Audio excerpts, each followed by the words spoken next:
Part of the intention is to always charge the space with a combined sense of liveness and stillness and history.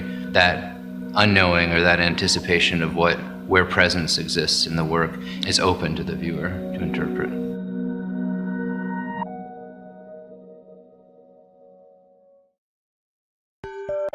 I constructed this show in a way that I'd hoped that when you would enter the gallery, that at first glance you'd look as though you were looking at a series of flat pictures. As you started to move, the shifting parallax of the two different spaces of the two walls would start to make you realize that there was a physical depth to the image.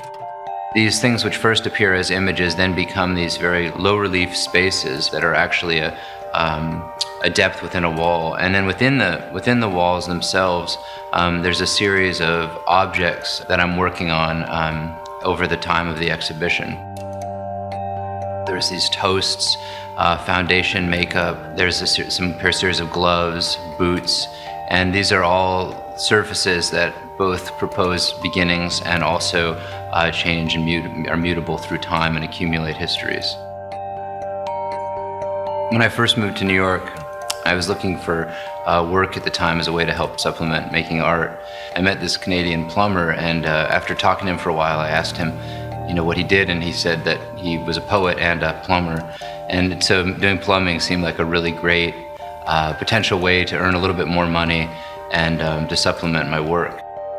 During that experience inside of those walls, they created histories of 80 years of labors that had been hidden away, very strange stud formations, odd objects left by different workers, feelings of all of these different people that had passed through and all their work had been hidden, but it was all layered, with each individual kind of being registered with the work that was done by them inside the walls.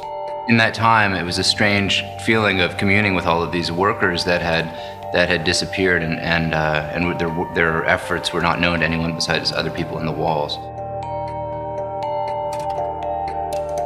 There's a whole variety of materials that are entering the work, but I feel like so often the materials that I bring into the work are materials that have a history.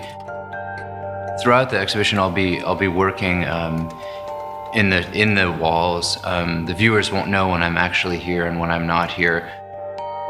And inside of the walls, I'll be working on manipulating, reformulating, rethinking the backdrops, cutting into them, creating more deeper spaces in them, layering them with objects, as a way to keep shifting these histories of images and objects inside the walls. There's intermittent sound that's happening through the duration of the exhibition, and that sound, will occasionally be me, and that sound will occasionally not be me. All the materials that are in the walls are things that I've brought into walls during my time as a worker, and also elements of things that I found inside of walls. So that they both give the capacity to trace a history, but they also propose a lifespan within the time of work within a wall. The sculptures that are built between the studs or inserted between the studs are all built to fit either between 1 or 2 standard stud widths. So that there are these interactions that can kind of float and move between studs. I came into photography as a way to grasp at shifting materials in time, things that were moving faster than I could orchestrate them into an object, so that by juxtaposing materials in different states of change, things that were rotting with food, for example, in relation to plastics, you could have these different durations that were juxtaposed but held simultaneously by an image or a photograph.